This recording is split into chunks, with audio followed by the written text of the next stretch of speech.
시청자 여러분 안녕하십니까? 한 주간의 디지털 자산 소식을 알아보는 코인 위클리 진행을 맡은 김영석입니다. 오늘도 역시 이수영 기자, 안채린 기자 모시고 코인 위클리 시간 가져보도록 하겠습니다. 이수영 기자님, 페이코인이 오는 2월 5일까지 다음 달이죠. 네. 실명 계좌를 확보하지 못하면 결제 서비스가 중단될 것으로 알려졌었죠. 네. 이 페이코인에 대해서 새로운 소식이 전해졌는데 발행사인 페이프로토콜 측에서 서비스 중단을 막기 위해 초강수를 내놨지만 이 금융당국의 마음을 돌리지는 못했다라고 또 알려졌습니다. 네. 페이코인이 금융당국에 제시했던 방안이 어떤 방안이었나요? 바로 고객 결제 대금 3개월치를 준비금으로 보유하고 이 보유한 코인 물량을 모두 소각하는 등 파격 행보를 보인 것으로 알려졌습니다. 그럼에도 서비스 중단 위기에 처했다는 소식인데요. 이 페이프로토콜은 지난해 말에 이 디지털 자산 사업자 변경 신고를 두고 금융당국과 협의하는 과정에서 가맹점 보호 조치 카드를 꺼낸 바 있습니다. 주요 내용은 고객이 페이코인으로 결제한 3개월치 대금을 발행사가 준비금으로 보유해서 이 가맹점에 대금을 정산해주지 못하는 사태를 방지한다는 취지인데요. 앞서 금융당국이 이 가맹점 정산에 대한 우려를 제기하자 페이프로토콜이 이 같은 해답을 내놓은 것으로 알려졌습니다. 예, 일단은 이 페이프로토콜 측에서 제시했던 방안이 결제 대금 3개월치를 또 준비금으로 보유한다라는 게 굉장히 좀 파격적인 네. 제한이 아닐 수가 없다라고 생각을 하거든요. 네. 특히 최근에 이 라이브 커머스 업체들이 또 문제가 좀 많이 발생하지 않았습니까? 그렇습니다. 예, 그럼에도 불구하고 이 첫 번째는 가맹점에 대금을 정산하지 못하는 사태를 막기 위해 고객 결제 대금 3개월치를 준비금으로 보유를 하겠다라는 건데, 그리고 또 두 번째로 언급을 했던 페이코인 물량 소각은 자세히 어떤 내용입니까? 네, 자체 보유한 페이코인 물량을 전부 소각하겠다고 선언을 했습니다. 예. 소각은 오는 2월까지 총 4회에 걸쳐서 진행이 될 예정이고 이미 2회차까지 소각이 완료된 상태인데요. 이 또한 자기 발행 코인 유통에 대한 이 금융당국의 우려를 해소하기 위한 조치였습니다. 이 같은 조치들은 이 통상 디지털 자산 발행사에서 찾아보기 굉장히 힘든 사례들인데요. 그럼에도 페이프로토콜이 이 금융당국이 제시한 기한인 지난해 말까지 이 실명 계좌를 확보하지 못하면서 이 결국 금융당국이 페이코인이 제출한 디지털 자산 거래업자 변경 신고서를 불수리했습니다.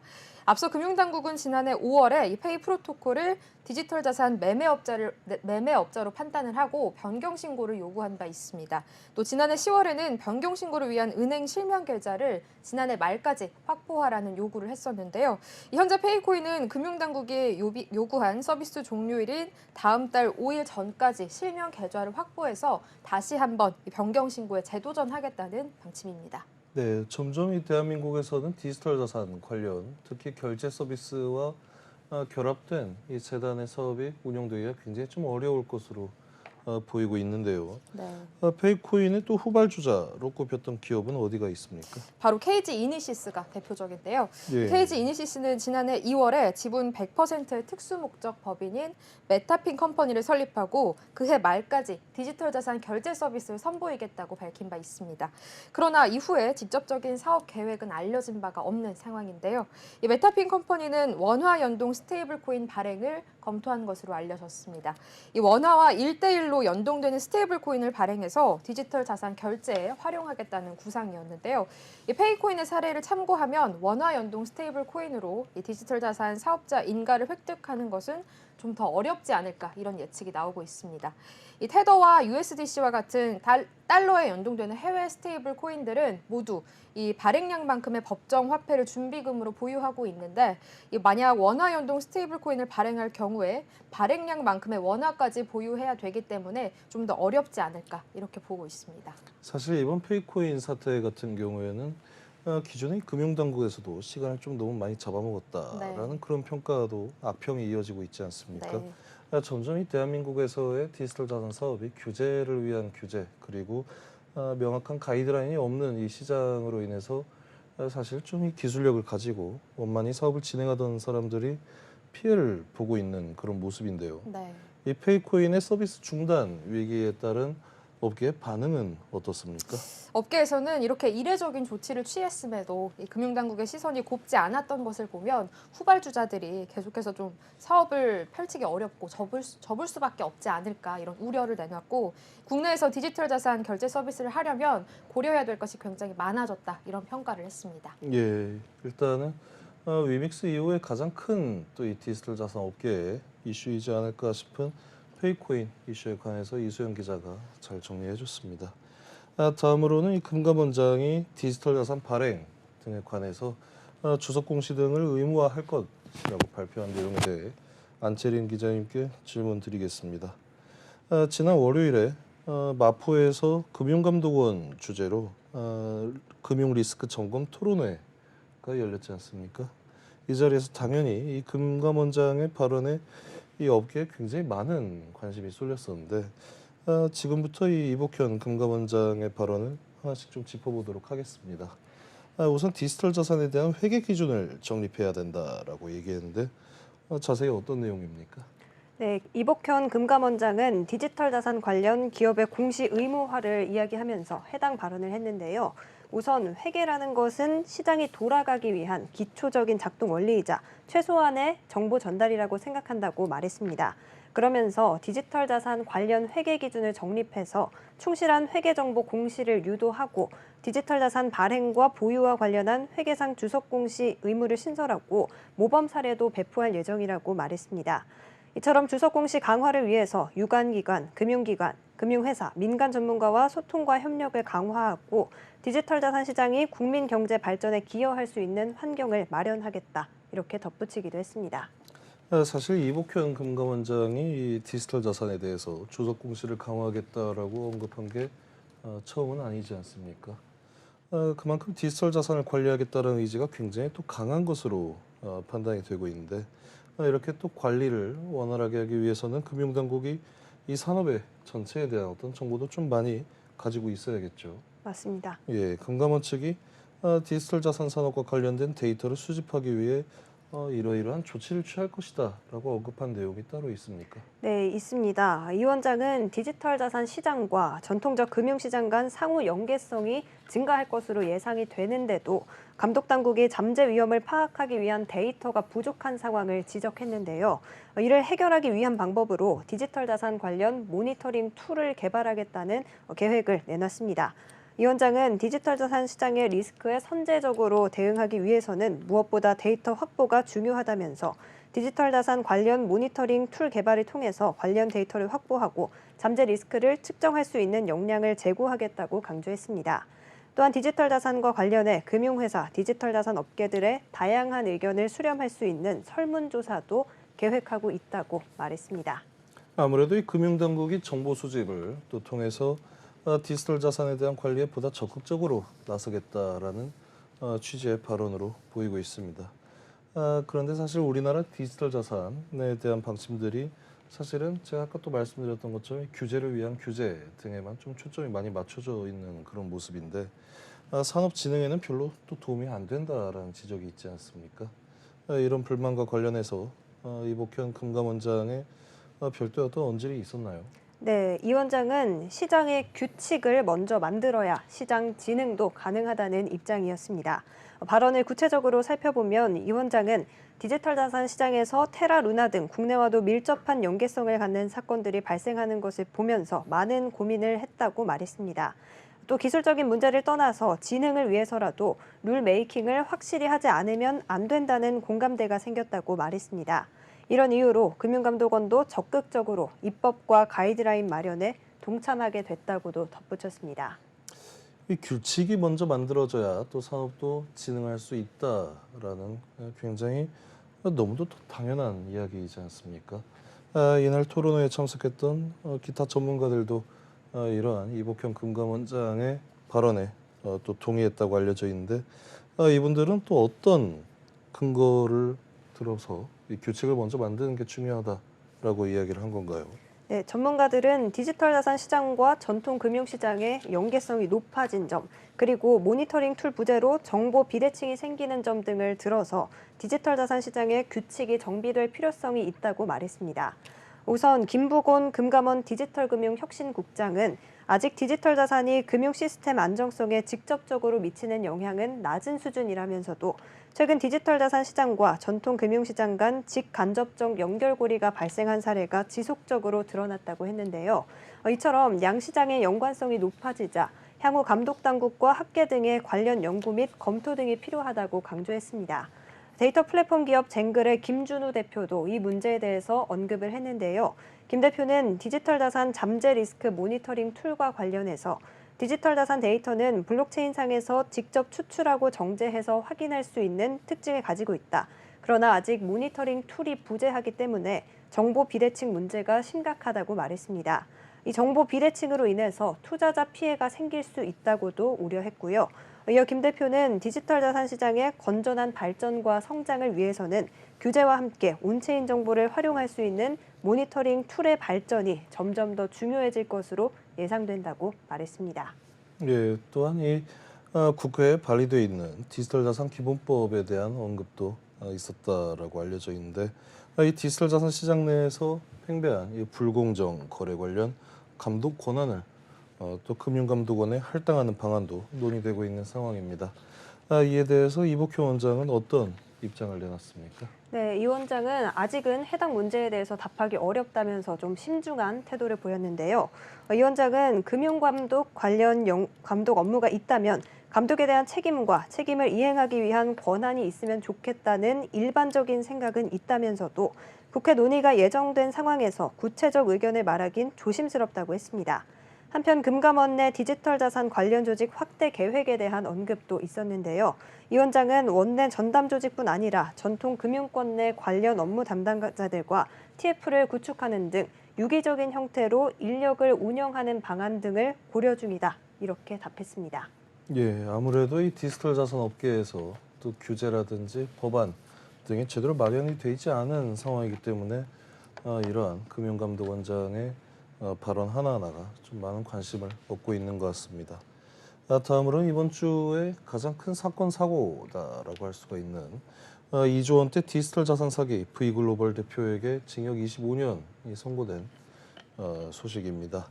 2조 원대 사기 혐의로 기소된 이 디지털 자산 거래소 V글로벌 대표에게 징역 25년형이 확정이 되었는데 앞서 어떤 사건이 있었는지 자세하게 좀 설명 부탁드립니다. 네, 대법원 3부는 특정 경제범죄 가중처벌 등에 대한 법률 위반의 혐의를 받은 V글로벌 대표 이모 씨에게 징역 25년을 선고한 원심을 확정했습니다. 함께 기소된 운영진 3명은 징역 4년에서 14년씩을 각각 확정을 받았는데요. 이들은 이 디지털 자산 거래소인 V글로벌을 개설하고 거래소의 회원 가입 조건으로 이 수백만 원짜리 계좌를 최소 1개 이상 개설하면 자산을 3배까지 불려주겠다면서 이 불법 피라미드 방식으로 회원을 모집한 것으로 파악이 됐습니다. 2020년 8월부터 2021년 중순까지 회원 5만 2,800여 명으로부터 2조 2,500억여 원을 입금받은 혐의로 기소가 됐습니다. 2조 2,500억이라고 한다면 사실 일반 사람들이 네. 살면서 벌지는 못하더라도 구경하기도 힘든 액수이지 않습니까? 체감이 잘 안 되는 금액이죠. 예, 그런 사실은 이 단순히 또 자산을 3배를 불려준다라는 이런 사기 수법이 계속해서 일어나고 있지만 또 계속해서 속아 네. 넘어가고 있지 않습니까? 맞습니다. 이 피해 금액 자체도 굉장히 좀 상당한 수준인데 정확한 이 수법은 어땠습니까? 이 대표와 운영진 3명의 역할이 각각 달랐습니다. 운영진 A씨는 명품감 사업과 온라인 쇼핑몰 사업을 준비하면서 이 V캐시로 명품을 구입할 수 있는 것처럼 속이기 위한 외관을 꾸민 것으로 알려졌고요. 또 B씨는 거래를 반복해서 정상적인 거래소인 것처럼 꾸민 혐의를, 또 운영진 C씨는 쇼핑몰 개설에 관여한 혐의를 받았습니다. 이들 일당은 수익금이라면서 일부 투자자에게 돈을 돌려줬던 것으로 알려졌는데요. 그러나 이 해당 금액은 나중에 가입한 회원의 투자금을 먼저 가입한 회원에게 지급한 것으로 전형적인 돌려막기 수법이었던 것으로 알려졌습니다. 1심은 대표에게 징역 22년, 또 A씨에게 징역 14년, B씨에게 징역 8년을 선고했는데요. 이 3명에게는 각 1,064억 원의 추징도 함께 명령을 했습니다. 또 C씨에게는 징역 4년과 추징 811억 원을 선고했는데요. 2심에서는 피해자와 피해 금액을 추가하는 공소장 변경이 이뤄졌습니다. 2심에서는 A씨에게 징역 25년을 선고했고 다른 공범들에게는 1심의 양형을 유지했는데요. 다만 이 검사의 추징 청구는 모두 기각을 했습니다. 사실은 25년형을 받았다라고 한다면 사실 뭐 형사 사건 중에서 살인을 저질렀다고 해도 네. 사실 나오기가 그렇게 힘든 규모의 형량인데 사실 업계의 대체적인 반응은 25년이나 선고를 받았다라고 네. 좀 놀라는 그런 분위기도 있거든요. 네. 반대로 처음에 추징되었던 1,064억 원의 이 추징은 불가능하다라는 결론이 또 내려졌는데 네. 어떤 이유에서였습니까? 이 원심에서는 피고인들이 실제로 취득한 이익이 얼마인지 정확하게 확정을 할 수 어렵다는 이유로 이 별도의 추징 절차를 밟지 않았는데요. 대법원이 이런 원심 판단에 대해서 법리를 오해한 잘못이 없다는 판결을 확정 지은 겁니다. 이 다단계 구조를 띈 이번 사건에서 피해자들이 지출한 투자금이 이들을 투자자로 모집한 상위 투자자들에게 추천 수당, 후원 수당, 또 추천 매칭 수당 등으로 지급이 된 것으로 파악이 됐는데요. 이 법원은 검사가 제출한 증거만으로는 피고인이 실제로 취득한 이익을 정확하게 확정할 수가 없어서 추징 대상이 아니라고 봤습니다. 예, 개인적으로는 이 사기 같은 경우에는 살인에 준하는 그런 형량이 선고되는 그런 문화가 좀 정착이 되어야 한다라고 생각을 하는데 1,064억 원 벌고 징역 25년이다라고 한다면 네. 이수연 기자님께서 생각하시기에 어떻습니까? 앵커님은 어떻게 생각하시나요? 예, 저는 절대로 앞으로 우스갯소리로라도 뭐 이 정도 돈 벌면 그 정도 징역 살고 나올 수 있다라는 그런 네. 이야기는 뭐 농담으로라도 좀 나오면 안 되는 이야기가 아닌가라는 네, 맞습니다. 생각을 하고 있습니다. 예, 다음으로는 이 김치 프리미엄 노리고 4조 원의 불법 송금을 자행한 일당이 기소되었다라는 소식인데 이 김치 프리미엄을 노리고 불법으로 해외 송금을 한 사건이 또 발생을 했습니다. 이번에는 그 규모가 4조 원을 넘는다라고 하는데 우선 이 사건은 어떻게 적발이 된 겁니까?